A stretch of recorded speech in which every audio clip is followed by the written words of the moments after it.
Copper smelter எனப்படும்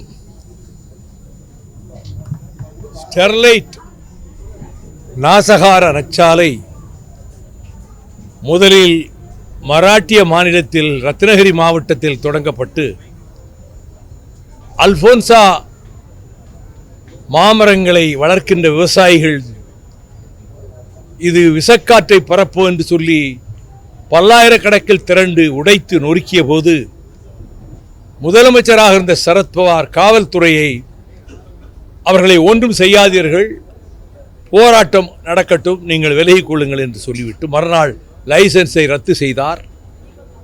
அதனுடைய உரிமையாளரான உலக கோடீஸ்வரன் அனில் அகர்வால் கோவா மாநிலத்திலே முயன்று அவர்கள் அனுமதிக்காமல், குஜராத் மாநிலத்தில் முயன்று அவர்கள் அனுமதிக்காமல் தமிழ்நாட்டில் வந்து அன்று முதலமைச்சராக இருந்த ஜெயலலிதாவை சந்தித்து ஒரு வார காலத்திற்குள் லைசன்ஸ் வாங்கி அந்த ஸ்டெர்லைட் நாசகார நச்சாலை தூத்துக்குடியிலே நிறுவப்பட்ட நாள் முதல், தொடங்கப்பட்ட நாள் முதல் நாங்கள் விவசாயிகள் மீனவர்களோடு சேர்ந்து எண்ணற்ற போராட்டங்களை, மறியல் போராட்டம், நடைப்பயணம், உண்ணாவிரதம் என நடத்தியும் பின்னர் உயர்நீதிமன்றத்திலே வழக்கு தொடுத்து அந்த வழக்கில் ஸ்டெர்லைட் தரப்பில் இந்தியாவின் தலை சிறந்த வழக்கறிஞர் கே வேணுகோபால் வந்து வாதாடிய வழக்கில் நான் 7-7.5 மணி நேரம் என் வாதங்களை எடுத்து வைத்திருக்கிறேன். ஸ்டெர்லைட் ஆலை நிரந்தரமாக மூடப்படும் என்ற தீர்ப்பு கிடைத்து அந்த உரிமையாளர் அனில் அகர்வால் உச்சநீதிமன்றத்தில் தடையாணை பெற்று மீண்டும் ஆலை இயங்க தொடங்கி அதற்கு மேல் மேலும் மேலும் வழக்குகளை தொடுத்து அந்த வழக்குகள் 33 வாய்தாக்களில் நானும் கலந்திருக்கிறேன். ஆலை நிரந்தரமாக மூடப்பட்டுவிடும், இந்த கோர்ட்டில் இந்த கேஸ் போட்டதனால் நினைச்சு ஜெயலலிதா ஆலையை மூடுவதாக திடீரென்று அறிவித்தார். ஆலைக்கு சகல ஆதரவையும் கொடுத்த அரசு மூடப்போகிறார் நினைத்துக்கொண்டு, ஆனால் சுப்ரீம் கோர்ட் ஆலையை மூடவில்லை, ஆலை மூடும் தீர்ப்பை கொடுக்கவில்லை. பின்னர் மீண்டும் தீர்ப்பாயத்துக்கு சென்று மீண்டும் சுப்ரீம் கோர்ட்டுக்கு சென்று சுப்ரீம் கோர்ட் சென்னை உயர்நீதிமன்றமே மீண்டும் விசாரிக்கட்டும் என்று நீதியரசர் சிவஞானம், நீதியரசி பவானி சுப்பராயன் அமர்வில் அந்த வழக்கு நடைபெற்று அங்கு நான் 3.5 மணி நேரம் வாதங்களை வைத்திருக்கிறேன். நிரந்தரமாக மூடும் உத்தரவை தீர்ப்பை அளித்து அந்த மண்டலத்தை காப்பாற்றி கொடுத்தது. ஆனால் உலக கோடீஸ்வரனாகிய அனில் அகர்வால் இன்றைக்கு பல நாடுகளிலே Vedanta group has been blacklisted. தாமிரம் கிடைக்கவில்லை இந்தியாவில், அது வெளிநாட்டிலிருந்து இறக்குமதி செய்ய வேண்டியிருக்கிறது. இதை பிரதமரும் ஒடிசாவிலே போன வாரம் பேசினார். இப்பொழுது 399 ஏக்கர் சிப்காட்டிலே முதலில் ஜெயலலிதா ஆட்சி காலத்திலேயே 99 வருடங்களுக்கு இந்த வேதாந்தா குழுமம் லீஸுக்கு வாங்கிவிட்டது. அந்த லீஸை ரத்து செய்வதற்கு சிப்காட் இதற்கு இப்பொழுது ஒரு உத்தரவு போட்டாலும் அதற்கு தடை ஆணை பெற்று வழக்கு நடக்கிறது. அந்த வழக்கிலே நானும் இணைந்து ஒரு சார்பில் வாதாட திட்டமிட்டு கொண்டிருக்கிறேன்.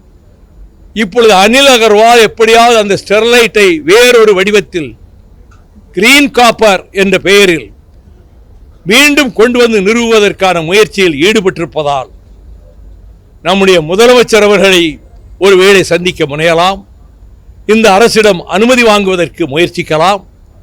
அதற்கு இடம் கொடுக்கக்கூடாது.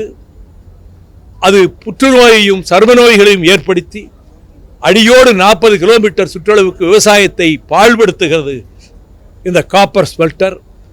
அது வேறு வடிவத்தில் தாமிர தொழிற்சாலை என்ற பெயரிலே அங்கே வர அனுமதிக்க கூடாது. நீங்கள் இந்த அரசு, தாவேகா அரசு அதற்கு இடம் கொடுக்க கூடாது என்பதை வலியுறுத்தி விரிவான ஒரு memorandum both in English and Tamil நான் முதலமைச்சர் மாண்புமிகு ஜோசப் விஜய் அவர்களிடம் தந்து இந்த பின்னணியை சொல்லியிருக்கிறேன். மகாராஷ்டிரா லைசன்ஸை ரத்து பண்ணவுடன் கோவாவுக்கு சென்றான், கோவா விரட்டி அடித்தது. குஜராத் உள்ளே வராதே என்றது. இப்போ நான் கேட்குறேன், பிரதமர் ரொம்ப காப்பருக்கு ரொம்ப கவலைப்படுறாரு, உங்கள் குஜராத்தில் ஆரம்பிங்க, மத்திய பிரதேசத்தில் ஆரம்பிங்க, தமிழ்நாடு தான் உங்களுக்கு கிடைச்சதா? ஆகவே இந்த எந்த காரணத்தை முன்னிட்டும் அங்கே கொண்டு வந்து மீண்டும் தாமிர தொழிற்சாலை அமைக்க அனுமதிக்க கூடாது என்பதற்காக நாங்கள் பொதுக்கூட்டம் போடும். 2ஆம் தேதி கூட தூத்துக்குடியில் பிரம்மாண்டமான ஒரு பொதுக்கூட்டம் ஏற்பாடு செய்திருக்கிறோம். மார்க்சிஸ்ட் கம்யூனிஸ்ட் கட்சி, இந்திய கம்யூனிஸ்ட் கட்சி, விடுதலை சிறுத்தைகள் கட்சி, இன்னும் பல்வேறு அமைப்புகள், விவசாய அமைப்புகள் அதிலே பங்கெடுக்க இருக்கின்றன. இந்த கோரிக்கையை மிக அமைதியாகவும் நாம் நீண்ட நேரம், இந்த அளவு சுருக்கமாக கூட சொல்ல, நீண்ட நேரம் விளக்குவதற்கும் முதலமைச்சர் அவர்கள் சந்தர்ப்பம் கொடுத்தார்கள். விரிவாக விளக்கி இருக்கிறேன். இன்னொரு கோரிக்கை வைத்தேன், அது தனிப்பட்டது. என்னுடைய நாடாளுமன்ற உரைகள், 30 ஆண்டுகளில் ஆற்றிய உரைகளை 6 பகுதிகளாக நான் தொகுத்திருக்கிறேன். அந்த தொகுதிகளை வருகிற ஆகஸ்ட் 4ஆம் தேதி அன்று டெல்லியில் வெளியிடுவதற்கு ஏற்பாடு செய்து கொண்டிருக்கிறேன். அந்த விழாவிலே நம்முடைய தமிழ்நாடு முதலமைச்சர் கலந்து கொள்ள வேண்டும். முதல் பிரதியை நான் திட்டமிட்டிருப்பது இப்போது இருக்கக்கூடிய குடியரசு துணைத் தலைவர் மாண்புமிகு சிபி ராதாகிருஷ்ணன் அவர்கள் வெளியிட திட்டமிட்டிருக்கிறேன். அவரிடம் அனுமதி கேட்க வேண்டும். நம்முடைய முதலமைச்சர் அவர்கள் முதல் பிரதியை பெற்றுக்கொள்ள வேண்டும் என்று கேட்டிருக்கிறேன். அதற்கு ஒப்புதல் தந்திருக்கிறார். அதை ஒரு கோரிக்கையாக வைத்தேன்.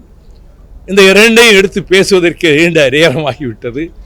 அவர் அதை ஒரு 45 நிமிடங்கள் மாண்புமிகு முதலமைச்சர் அவர்கள் ஒதுக்கி தந்ததற்கு நான் முதல்வருக்கும் அரசுக்கும் நான் நன்றி தெரிவித்துக் கொள்கிறேன்.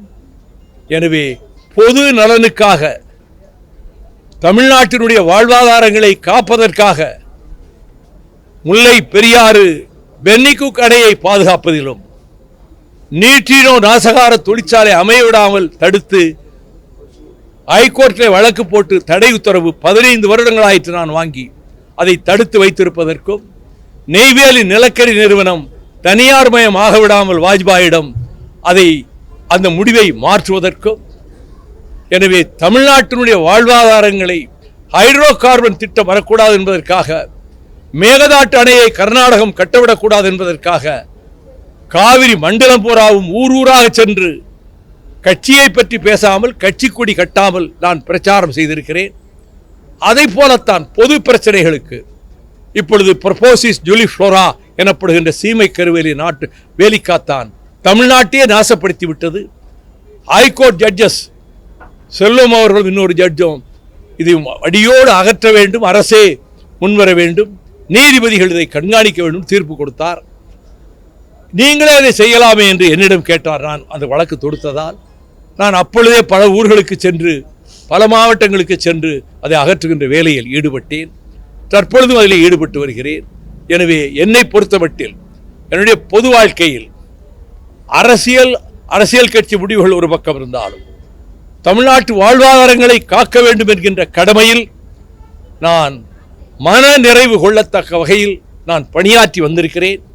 அதே அடிப்படையில் தான் இப்பொழுது இந்த காப்பர் ஸ்மெல்டர் எந்த வடிவத்தில் வரக்கூடாது என்று தடுப்பதற்கான முயற்சியிலும் நான் ஈடுபட்டிருக்கிறேன்.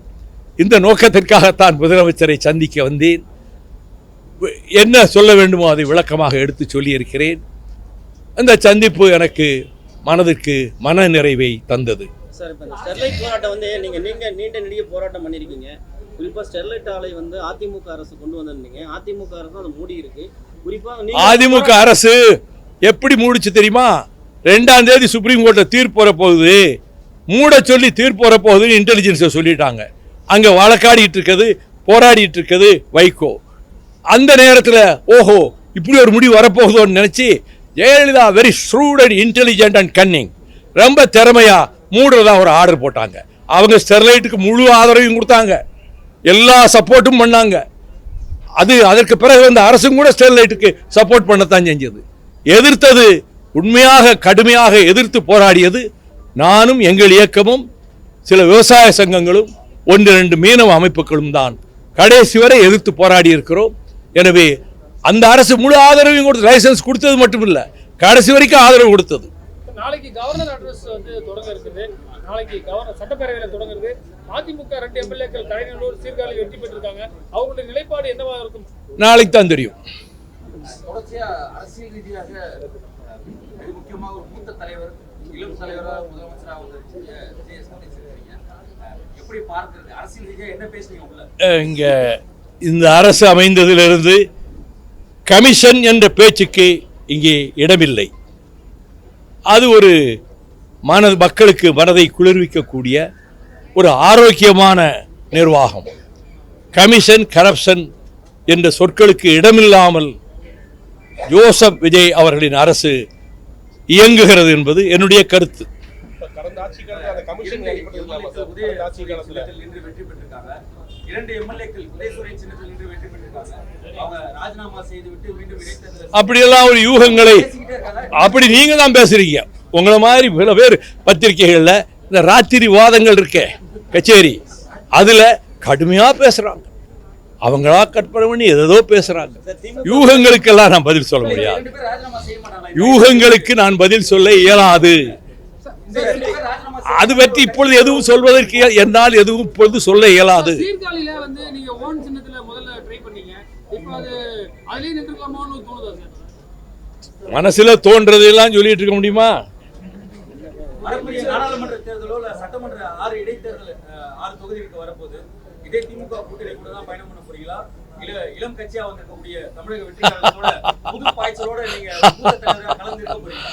பொதுக்குழு சகல கோணத்திலும் இது பற்றி கருத்துக்கள் பரிமாறப்பட்டு அங்கு என்ன நிலைப்பாடு என்பது அங்குதான் முடிவு தெரியும்.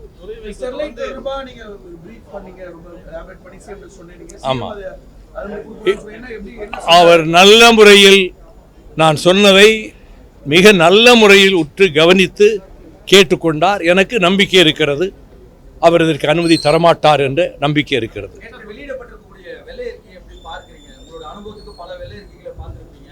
தமிழக வெற்றி வெள்ளை அறிக்கை வெள்ளையா இருக்கு, வெள்ளையா இருக்கு. பல முதலமைச்சர்களை நீங்க பாத்திருக்கீங்க. அண்ணாவில இருந்து, கலைஞர்ல இருந்து, அம்மையார்ல இருந்து, இந்த முதலமைச்சருடைய செயல்பாடுகள் 1 to 1 மீட் பண்ணிருக்கீங்க. கம்பேரிட்டிவா என்ன சொல்ல முடியும் சார்? எளிமையாக இருக்கிறார், இயல்பாக இருக்கிறார், வெளிப்படை தன்மையோடு இருக்கிறார்.